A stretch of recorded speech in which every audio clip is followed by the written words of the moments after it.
মায়ের সমাধি ক্ষেত্রে ধামের পাশে সেই প্রমীলা মায়ের সমাধি, যে প্রমীলা মাই ভগবান ব্রজানন্দকে এখানে নিয়ে এসেছিল, দেওবন্দি চা বাগানে নিয়ে এসেছিল। এই প্রমীলা মায়ের সমাধি ক্ষেত্র। জন্ম 1316 সালে বাংলাতে, তা উনি সমাধিস্থল 10ই শ্রাবণ 1408। দীর্ঘদিন ধরে উনি ভগবান ব্রজানন্দের শ্রী পাদপদ্মে এবং তার বাক্যকে একের পর এক যেভাবে উনি পালন করেছেন, উনি প্রমাণ করেছেন ভক্তের ভগবান। প্রমীলা মাই শুধু ভক্তই ছিলেন না, ওনাকে বাংলাদেশের মহারাজ ওনাকে সন্ন্যাস দিয়েছিলেন। উনি শেষ জীবনে সাধিকা রূপে ধামেশ্বরী, ওনার নাম হয়েছিল ধামেশ্বরী। তাই এখানে লক্ষ্য করবেন ধামেশ্বরী প্রমীলা দাস, অর্থাৎ উনি ধামেশ্বরী ছিলেন, ধামের ঈশ্বরের অধিকারী।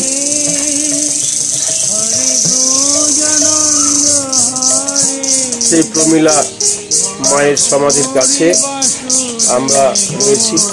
আমাদের ভারতেও অনেক এরকম ভক্তা ভগবান ব্রজানন্দের নামে তাদের দিন কাটিয়েছেন।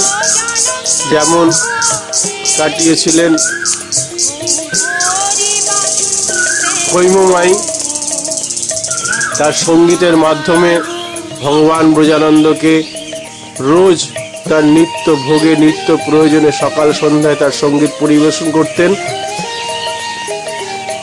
যেমন কাটিয়েছিলেন বীণামাই, তার সুন্দর ভক্তি গীতি দিয়ে, তার সেবা পূজা দিয়ে বৃন্দাবন ধামে তিনি বহুদিন ছিলেন। তিনি কলকাতায় গত 26শে আগস্ট 2012 উনি ভগবান ব্রজানন্দের শ্রীচরণে নিজেকে সমর্পিত করেছেন। ভগবান ব্রজানন্দের পাদপদ্মে উনি বিরাজমান। এরকম বহু আছে, ভক্ত শিষ্যরা রয়েছে। কিন্তু দেওবন্দিতে এসে যে জিনিসটা সবচেয়ে বড় চোখে পড়ল, এদের নিজেদের প্রচেষ্টায় এখানে কোনো ভগবান ব্রজানন্দের কোনো নির্দেশ নেই, শুধু নির্দেশ হচ্ছে ভক্তদের। কেন ভগবানের থেকে নিত্য দিনের নির্দেশ পান এনারা, কি করতে হবে কাল। এক অপূর্ব সমন্বয় ভক্তের আর ভগবানের। ভগবান যেন এখানকার ভক্তের সঙ্গে প্রতিনিয়ত কথা বলেন। যেমন প্রমীলা মায়ের সঙ্গে বলেছেন, চিঠির পর চিঠি অমৃত সাগরে আছে, যে প্রমীলা মাইকে ভগবান ব্রজানন্দ প্রায় প্রতি সপ্তাহে বা প্রতি মাসেই চিঠি দিতেন। প্রমীলা মায়ের কন্যা রেণু মাই,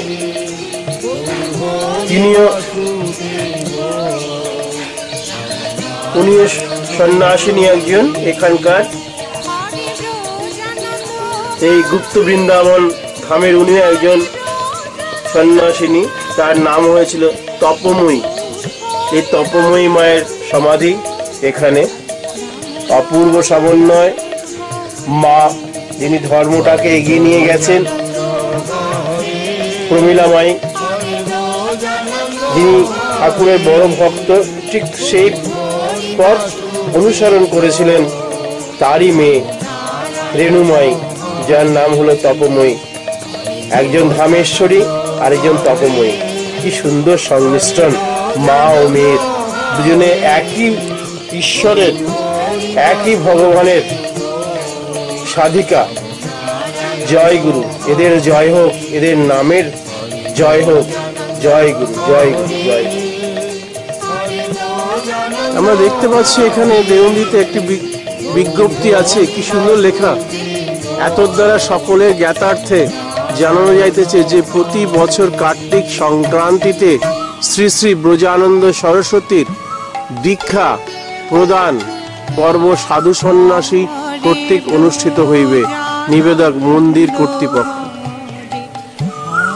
এও লেখা আছে, এত দ্বারা শ্রী শ্রী ব্রজানন্দ সরস্বতীর সকল গুরু ভ্রাতা ভগ্নীদের জ্ঞাতার্থে জানানো যাইতেছে যে প্রতি পরিবার থেকে 1 টাকা হারে 365 দিনে 365 টাকা প্রত্যেক কার্তিক মাসে মন্দিরে জমা প্রদানের জন্য অনুরোধ করিতেছি, যাহা মন্দিরের নিত্য কর্ম ও উৎসবাদির কাজে ব্যয়িত হইবে।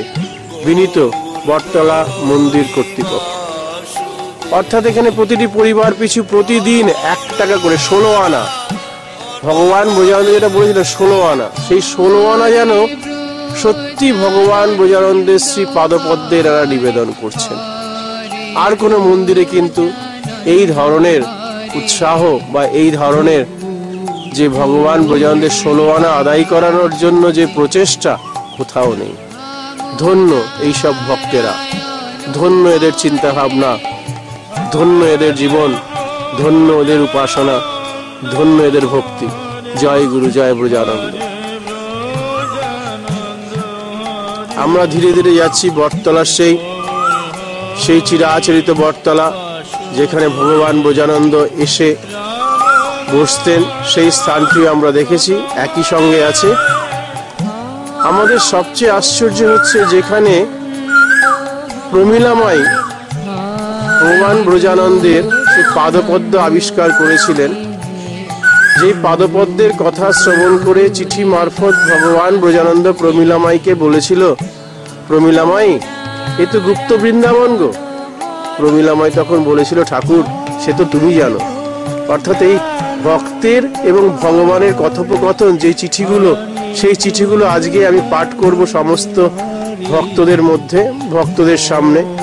এখানে রয়েছে সেই ভগবান ব্রজানন্দের পাদপদ্ম রয়েছে, যেখানে প্রমীলামাই পেয়েছিলেন।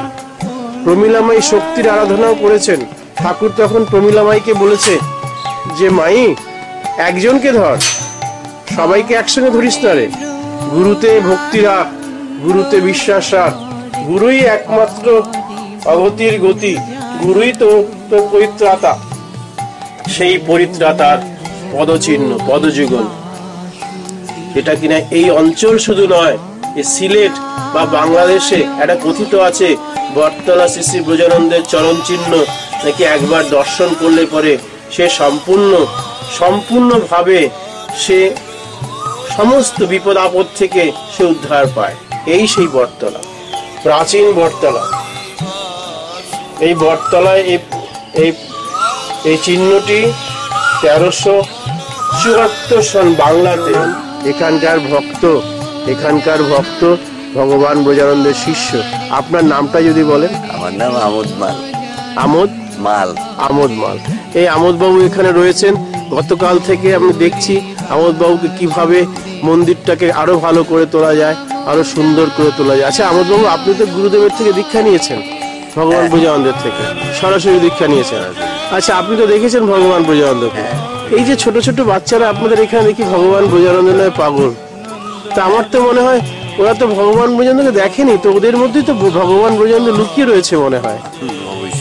আচ্ছা, আমাদের এখানে যিনি রয়েছেন শ্রীযুক্ত মাল, আমরা ওনার সঙ্গে কথা বললাম, এবং ইনি যে মালবাবু যিনি রয়েছেন, এইখানকার সমস্ত কিছু এত সুন্দরভাবে কি করে করলেন। এই যে মন্দিরের সঙ্গে এই যে একটা অতিথিশালা বা রন্ধন ঘর, ভক্তদের প্রসাদ বিতরণের জন্য যে একটা জায়গা, আনুষ্ঠানিক করার জন্য, অনুষ্ঠান করার জন্য এত কিছু যে পরিকল্পনা কি করে করলেন। আচ্ছা, ঠাকুরের। আমরা ভারতবর্ষে এবং বাংলাদেশে কোথাও কিন্তু এত সুন্দর কোনো মন্দির পাইনি। আমরা ঋষিকেশে গেলে পরে এরকম মন্দির পাই, যে মন্দিরে ঋষিকেশে যেখানে পান্থশালা আছে, যেখানে রন্ধন ঘর আছে, একসঙ্গে এরকম দোচালার ঘর দেখে সত্যি অভিভূত আমি এবং আমার স্ত্রী এসেছি। আমরা কথাবার্তা বলছিলাম যে দেখো এখানে সত্যি ঠাকুর লুকিয়ে আছেন। এখানে এই যে পদচিহ্ন যে আপনারা এখানে প্রমীলাময় আবিষ্কার করলেন, সেই পদচিহ্নকে ঘিরে এই যে বটতলা যে একটা বড় মন্দির হয়ে উঠলো, কেউই কোনোদিন ভাবতে পারেনি হয়তো। সেই বটতলায় ভগবান ব্রজানন্দের গুপ্ত বৃন্দাবন ধাম যে তৈরি হলো। আজকে জানেন কি, আমি সঙ্গে করে সেই বৃন্দাবনে যখন ভগবান ব্রজানন্দ ছিলেন, আমার মা ছিলেন, তার নাম বীণামাই। মা তখন ঠাকুরকে খড়ম কিনে দিয়েছিলেন, আমাকে বললো চল একটা খড়ম কিনে নিয়ে আসি। ঠাকুর বলে হ্যাঁ হ্যাঁ নিয়ে আয়, খুব ভালো। তো সেটা দোলের দিন সেই খড়মটার অভিষেক হয়েছিল। যেই খড়ম, যে পাদুকা পরে ঠাকুর বৃন্দাবনে খট খট খট খট করে চলতেন আর বলতেন, দেখ গুরু আসছে, এই গুরু আসছে, এই সতর্কবাণী। এবং সেভাবে উনি এগিয়ে চলতেন এবং বলেছিলেন, বিনাময় এটা কখনো ছাড়িস না, দেখবি এইটা, এই খড়ম প্রতিষ্ঠিত হবে। আমি জানি না, আমি এই খড়ম নিয়ে আপনাদের এখানে এসেছি। আমি যেখানে, মাও যেরকম যেখানে যেত খড়ম বুকে করে নিয়ে যেতেন, আমিও নিয়ে এসেছি, আপনাদের মন্দিরে রেখেছি। সুন্দর পূজা আর্চা হচ্ছে। আপনাদের এখানে পদচিহ্নের এক লীলা রয়েছে, জানি না এই খড়মের সেই বৃন্দাবনে ব্যবহৃত খড়ম কিনা। আপনাদের এখানে যদি গুপ্ত বৃন্দাবনের স্থান পেয়ে যায়, সত্যি এটা প্রকৃত অর্থেই গুপ্ত বৃন্দাবনের একেবারে সারমর্মে পৌঁছে যাবে। জয় জয় গুরু। এটাই বলি, খুব সুন্দর লাগছে। আপনাদের এখানে না আসলে পরে হয়তো ব্রজানন্দের, এই যে ব্রজের আনন্দ, এটা হয়তো কথাটা পরিপূর্ণ হতো না। ব্রজ বলতে আমরা বুঝতাম যে বৃন্দাবন, কিন্তু এখন দেখছি ব্রজ বলতে দেওন্দিকেও বোঝায়। দেওন্দির এই ছোট ছোট শিশুরা, এই যে দেওন্দিতে পুকুর, ভগবান একবার এসে এখানে বসেছিলেন, যেই জায়গাতে এখনো আপনারা অর্থাৎ বাঁধিয়ে রেখেছেন ভগবান ব্রজানন্দ। এই বটতলা তখন মাটি দিয়ে, মাটির একটা ঢিপি ছিল, সেই ঢিপির পাশে আপনার একটা জায়গাতে ঠাকুরকে চেয়ারে হয়তো বসিয়েছিলেন, জানি না। তো সেই হিসাবে বলবো যে সেই জায়গাটাকে আপনারা সত্যি সুন্দরভাবে সুরক্ষিত করেছেন, পুরনোকে ধরেছেন। আপনারা সেই জায়গাতে সুন্দরভাবে ঠাকুরকে রেখেছেন, সেই উঁচু জায়গা করে ঠাকুরকে এত সুন্দর আপনারা রেখেছেন যে সেই আসল জিনিসটাকে প্রকৃতপক্ষে বোঝানোর জন্য যে আপনারা একটুও নতুনত্বের ছোঁয়া আনেননি বা নতুনকে ঘিরে হইচই করেননি। এটা ভীষণ ভালো লাগলো যে এই স্থানে ভগবান ব্রজানন্দ বসতেন। অর্থাৎ ভগবান ব্রজানন্দ তখন ঠিকই করে নিয়েছিলেন যে এই ধরনের একটি মন্দির আগামী দিনে তৈরি হবে। তাই ভগবানের সেই চিন্তা ভাবনা, এই ভক্তেরা, যেই ভক্তেরা রয়েছেন, এই ভক্তরা কি সুন্দরভাবে ওনারা এই ভগবানের স্বপ্নকে এগিয়ে নিয়ে যাচ্ছেন। ভগবান যেন নিত্যদিন তাদের সঙ্গে কথা বলেন। অর্থাৎ আমরা দেখুন কত সুন্দর ভক্ত, যে বাবা যখন প্রথম আসেন, হ্যাঁ, প্রমীলা মাইকে বললেন, হ্যাঁ, যে মাই আমি একটা বনভোজন করবো।